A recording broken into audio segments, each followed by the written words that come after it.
안녕하십니까. 안녕하십니까? 님 반갑습니다. 예, 오늘은 러시아에 대해서 또 이렇게 이슈가 있어서 여쭤보려고 예, 하거든요. 예. 러시아에서 또 미사일을 쐈다고 하는데 기존 음. 거랑 좀 다르다는 말이 있어요. 어떤 내용인가요? 그 처음에는 우크라이나에서 이제 대륙간 탄도미사일이라고 얘기를 했죠. 네.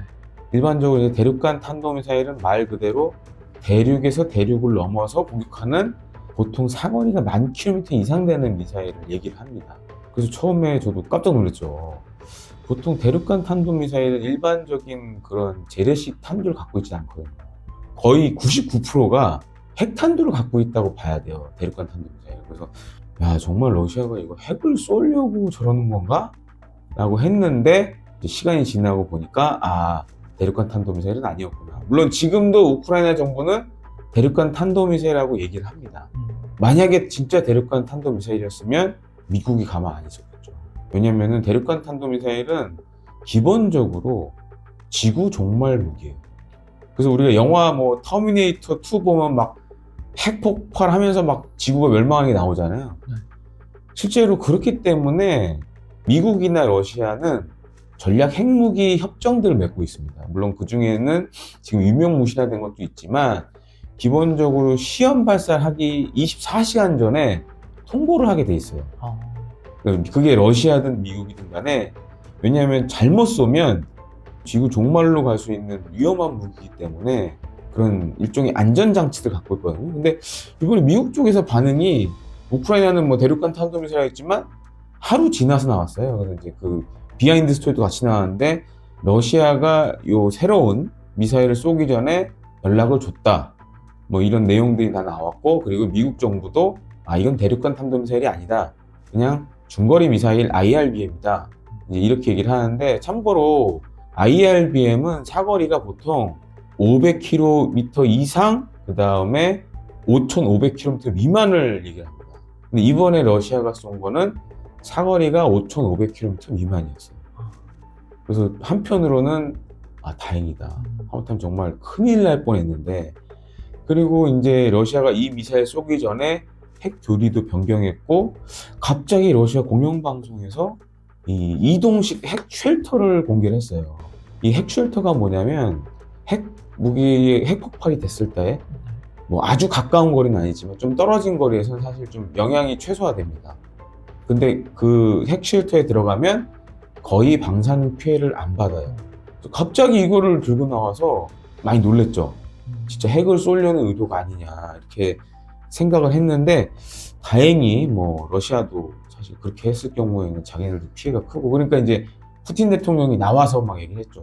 ICBM 아니다, 이건 신형 중거리 미사일이다, 뭐 미사일 방어 체계를 막을 수 없다, 이런 얘기 한 걸 보면 러시아도 조금 상황 관리를 좀 한 것 같다 라는 좀 생각을 갖게 합니다. 네.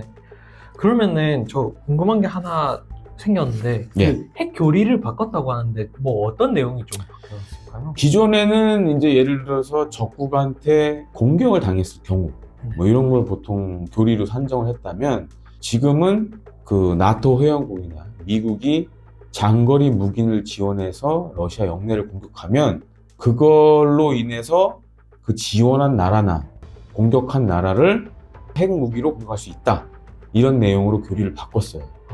그만큼 이제 바이든 대통령이 허가해줬지만 미국이 지원한 에이티킴스가 러시아 영내를 공격했잖아요. 그 다음에 영국, 프랑스가 지원한 스톰 섀도우도 러시아 영내를 공격했고, 그러니까 이 상황이 러시아 입장에서는 되게 심각하게 바라보고 있는 거죠, 지금. 그러면은 이번에 이렇게 중거리 예. 이런 미사일을 발사를 한 게 이제 미국이나 이런 서방이 무기를 우크라이나에 지원을 해줘서 그거에 대한 대응으로 쏜 걸까요?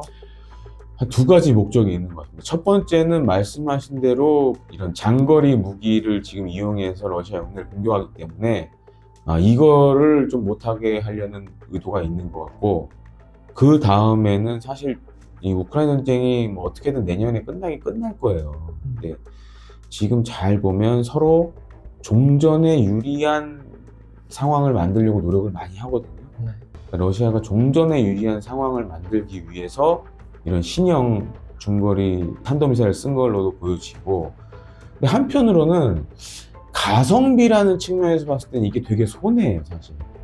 보통 이런 이제 지금 러시아가 얘기하는 신형 중거리 미사일, 이 오레시니크 같은 경우에는 제가 추산하기에는 발당 가격, 그러니까 미사일의 한 발 가격이 최대 200억에서 최소 100억 정도 보거든요.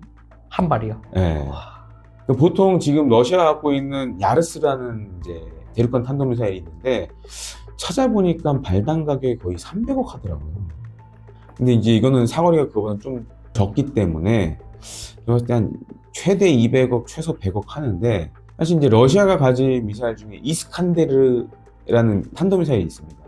전술지대 탄도미사일인데 이 사거리가 한 500km 돼요. 근데 얘는 발당 가격이 한 40억 정도 하는 걸로 알고 있어요. 근데 이번에 이 오레시니크라는 요 새로운 중거리 미사일이 공격한 데가 어디냐면 우크라이나가 사실은 아주 잘 발달된 산업 중에 하나가 항공우주 산업이에요. 근데 이번에 공격한 그 목표물이 그 우크라이나의 유명한 우주 회사가 몇 개 있습니다. 유주노에 뭐 유주맛이라는 회사가 있는데 사실 여기 이 회사들이 과거 소련 시절에 이 우주 발사체, 그 다음에 이제 ICBM 대륙간 탄도미사일 만들던 회사였어요. 그래서 이제 냉전이 끝난 다음에는 우주 쪽으로 이제 많이 했는데 사실 우리나라하고도 이 좀 연이 있어요. 그래서 우리나라에도 뭐 이렇게 기술 지원도 해주고 뭐 이런 것도 있는데 그 공장을 때리는데 지금 이 오레시니크라는 신형 중거리 미사일을 사용한 걸로 지금 알려져 있습니다. 근데 이 오레시니크가 무슨 뜻이냐면 러시아어로 이제 오레시니크라고 하는데 개암나무, 우리나라 말로 하면 네. 영어로 하면 헤이즐넛을 이 개암나무가 헤이즐넛이라는 뜻이 있더라고요. 네. 이게 보면 이제 이 개암나무든 헤이즐넛이든 의미가 뭐냐? 열매가 많다는 거예요. 그러니까 이 지금 이 쏜 미사일 같은 경우에 특징이 뭐냐면 원래는 핵탄두를 다루려고 만든 건데 핵탄두 대신에 일종의 큰 자탄이 있고 그 자탄이 떨어지면서 또 작은 자탄으로 이렇게 또 되는 그런 형식이에요. 그래서 보시면은 약간 이렇게 불벼락 같은 게 막 떨어지는 게 막 보입니다. 그게 이제 그런 이제 일종의 이제 재래식 그 탄두 기능을 새롭게 넣은 미사일이라고 할 수 있겠습니다.